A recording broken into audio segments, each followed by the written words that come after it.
હાલો. તમે સુરતથી મિસ્ટર વિશાલ બોલો છો? હા, હું વિશાલ જ બોલું છું. તમે કોણ? હું કસ્ટમ અધિકારી રાજ બોલું છું. તારી ફ્રેન્ડ રોઝી જે ઓસ્ટ્રેલિયાથી તને મળવા આવી છે અને એની પાસે 5 તોલા સોનું મળી આવ્યું છે.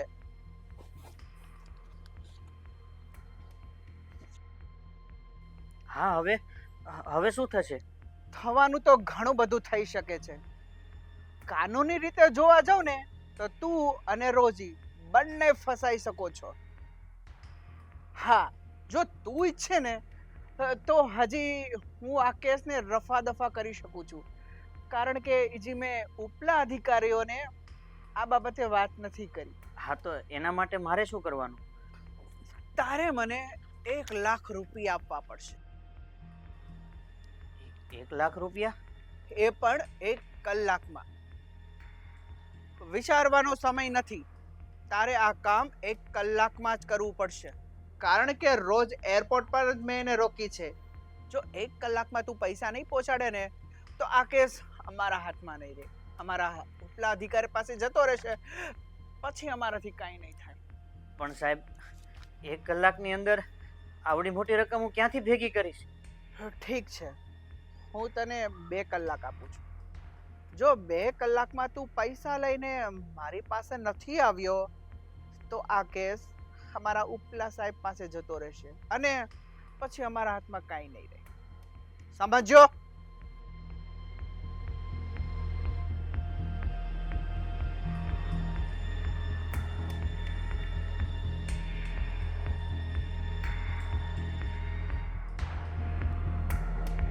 આટલી મોટી રકમ 2 કલાકમાં હું ક્યાંથી લાવીશ?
વિશાલ, શું થયું? કેમ આટલું ટેન્શનમાં છે? વાત જાણે એમ છે કે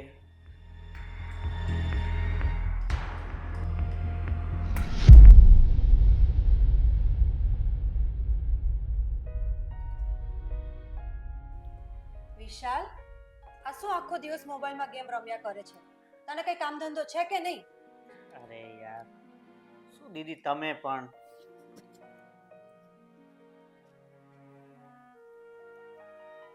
આ વિશાલ આખો દિવસ મોબાઈલમાં મેથી માર્યા કરે છે. આ શું કોઈની સાથે ચેટિંગ કરતો હશે? કઈ નહીં, છોડ. અત્યારે મારે એની સાથે કોઈ વાત નથી કરવી. શું થયું? પેલા વિશાલનો બચ્ચો તારી જાળમાં ફસાયો કે નહીં? એ વિશાલના બચ્ચાને તો મેં મારી જાળમાં બરાબર ફસાવી લીધો છે. હવે એનું મારાથી બચવું મુશ્કેલ છે. એણે તો મને એનું દિલ પણ દઈ દીધું છે. તને ખબર છે, એ મારાથી એટલો ઇમ્પ્રેસ થઈ ગયો છે ને કે એને મારા વગર 1 મિનિટ પણ નથી ચાલતું. સાચી વાત છે. તો હવે આપણે આપણું કામ કરી નાખવું જોઈએ. ઝાડ ફેંકી દે એટલે પૈસા આવતા થાય. સાચે, હું પણ એ જ વિચારું છું કે હવે એને મારે બરાબર ઝાડમાં લપેટવો જ પડશે અને આપણું જે વિચારેલું કામ પૂરું કરવું પડશે. હા, પણ જોજે કઈ પકડાઈ ના જતી. અને ખાસ વાત એ કે તું ઓસ્ટ્રેલિયાની રોજી છે, નહીં કે નેન્સી. તું ચિંતા નહીં કર, મેં મારી ફેક આઈડી બનાવી દીધી છે, એટલે એને એ વાતની જરાય ખબર નહીં પડશે. You are good girl.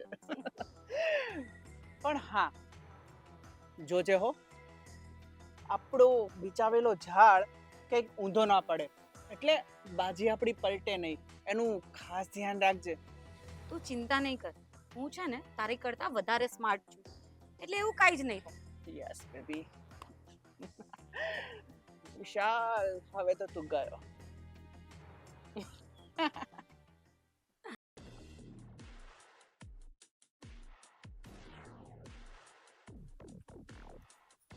અરે રોજીનો ફોન.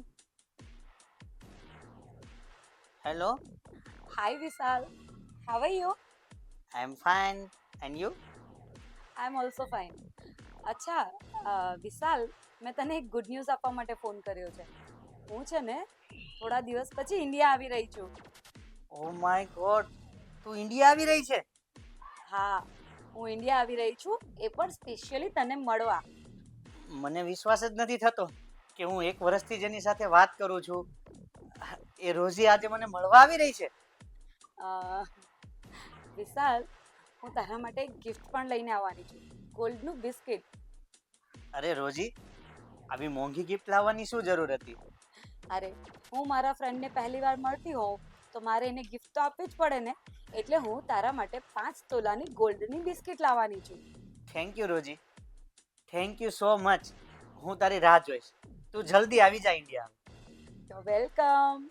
ચાલ, હવે હું ફોન મૂકું, આપણે પછી વાત કરીએ. Bye. Okay, bye. Take care. Take care.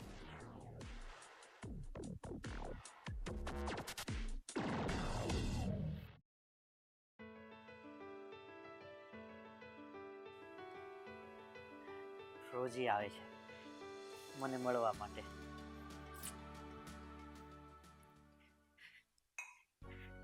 અરે દીદી, શું કરો છો?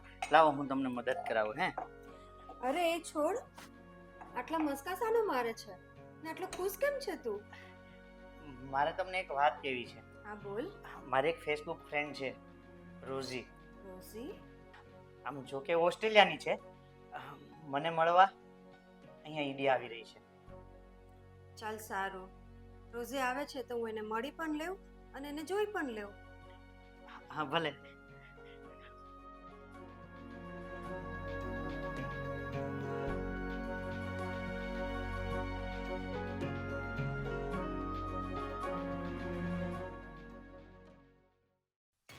અચ્છા, તો એ સાહેબે તારી પાસે 1 લાખ રૂપિયા માંગ્યા?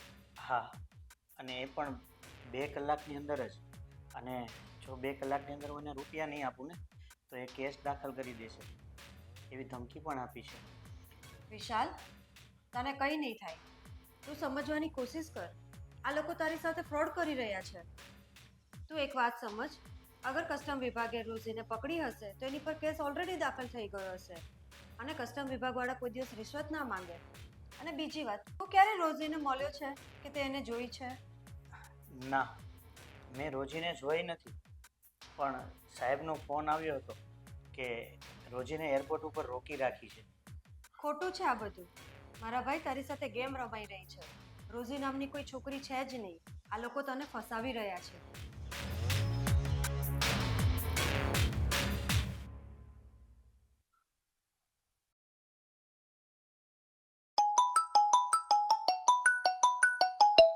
દીદી, પેલા સાહેબનો જ કોલ આવે છે. તું રહેવા દે ભાઈ, મને વાત કરવા દે. હેલો. કસ્ટમ અધિકારી રાજ વાત કરું છું.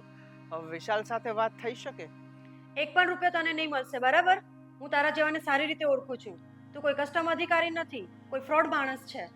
ઠીક છે, જો તમને લાગતું હોય કે હું કોઈ સ્કેમ કરી રહ્યો છું અને હું કસ્ટમ અધિકારી નથી તો વાંધો નહીં, હું કેસ ફાઇલ કરી દઉં છું, પછી તમે જોઈ લેજો.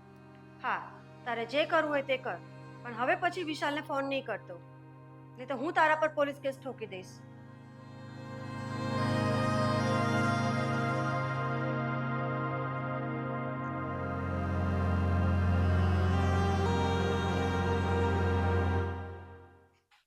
મિત્રો, આ સ્ટોરીમાં જે રીતે સ્કેમ બતાવવામાં આવ્યું છે, જો તમારી સાથે આવી કોઈ ઘટના બને તો તમારે ડરવાની કે ગભરાવાની જરૂર નથી.